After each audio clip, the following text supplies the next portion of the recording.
guys, welcome back to Square Life. My name is Alyssa. My name is Marius.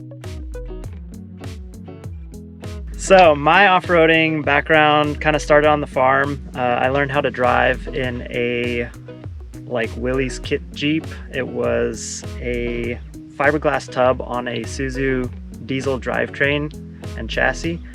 And so that's how I started. I don't have a ton of experience off-roading. I grew up going camping with my family, but that's kind of it. The only off-roading that I did before we got the Jeep was accidental. We started off-roading together in August of 2019 in Marius's 04 Silverado, which is a little bit too big for the trails that we wanted to do. So yeah, we realized that the Silverado was way too big and too heavy and gonna be way too expensive for us to modify to get it to the point where we want it to be. So we bought the Jeep in May 2020.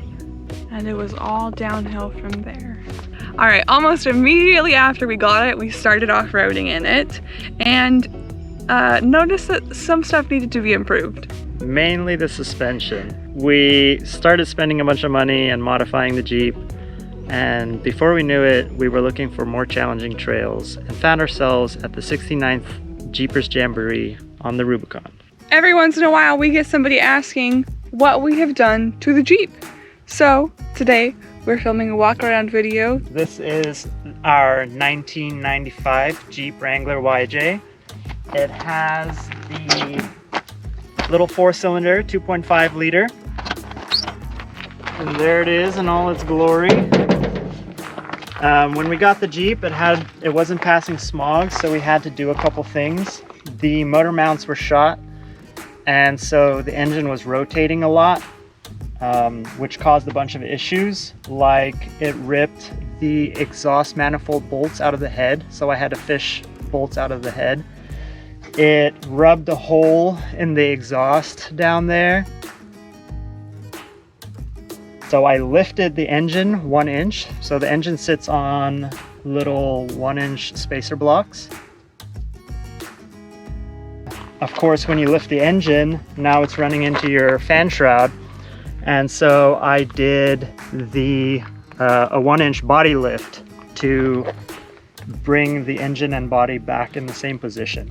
So when we got the Jeep, it had a 2.5-inch Pro Comp lift on it, which we're still running those springs and the shocks from that. When they did that, they extended the brake lines. It still had the original shackles, which caused it to ride extremely roughly. And so I did the shackles, and that helped with the quality of the ride a little bit. The suspension on the Jeep has always been really stiff, and it's kind of hard to get a lot of flex out of it because of these lift springs that are on it.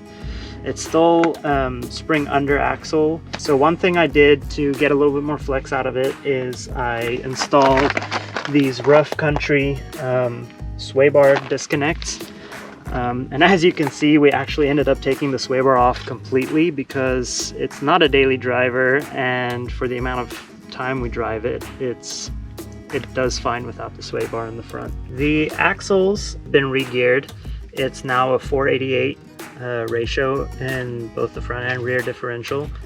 I have Sierra gear ring and pinions in there, as well as the Detroit True Track. Along with that, we have chromoly shafts, and I did the vacuum disconnect delete kit on it. So we have a one-piece chromoly shaft on the passenger side. As you can see, our tie rod and drag link are still bent from our Slick Rock video. We haven't gotten around to fixing that yet. We have 2.5-inch Pro Comp lift, spring lift.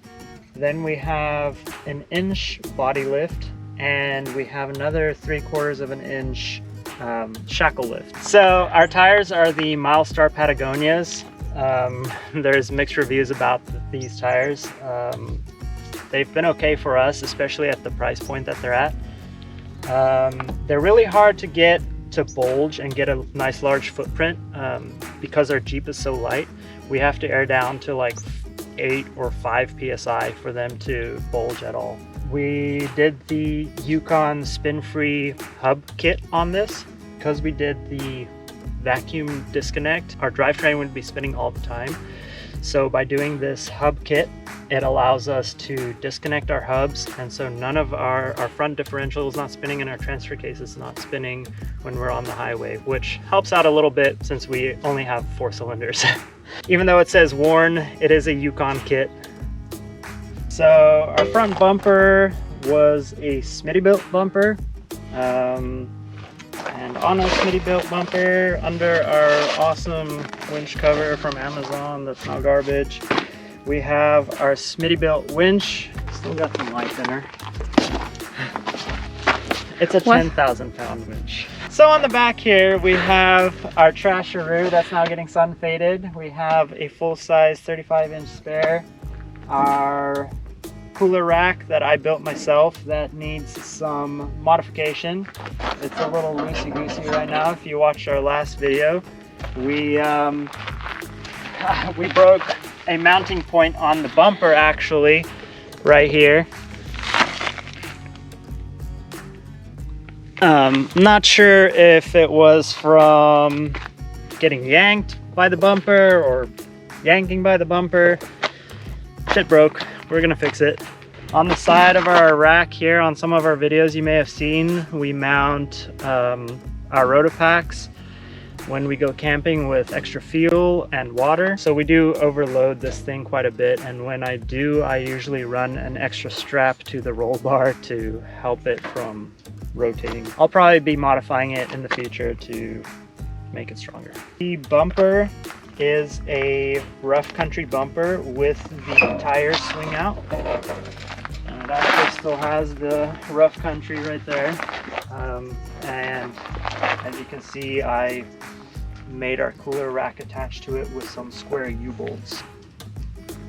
On the back we have chromoly axles from Alloy USA.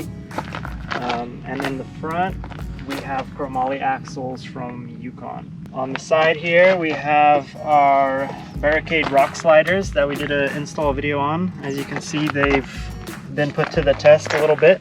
Held up good so far.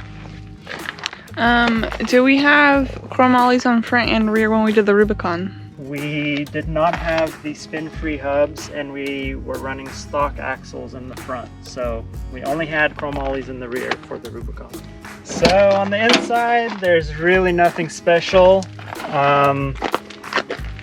It's really pretty stock. As you can see, we did the clutch pedal rubber delete for quicker clutching action. We have the stock transfer case, NP231 I believe, and a manual 5-speed, which makes the Rubicon a lot more interesting.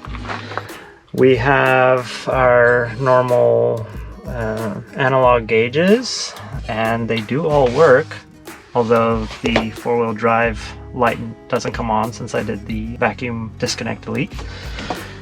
And we're the 3 best friends anybody could have. So far it's been awesome, guys. We hope we've shown you that you don't need the biggest, baddest $60,000 Jeep to have fun. What you do need is a healthy appetite for adventure and the willingness to attempt. We've met so many cool people throughout our adventures. We have some big plans for the future, so make sure you subscribe. We're just getting started. See you on the trails.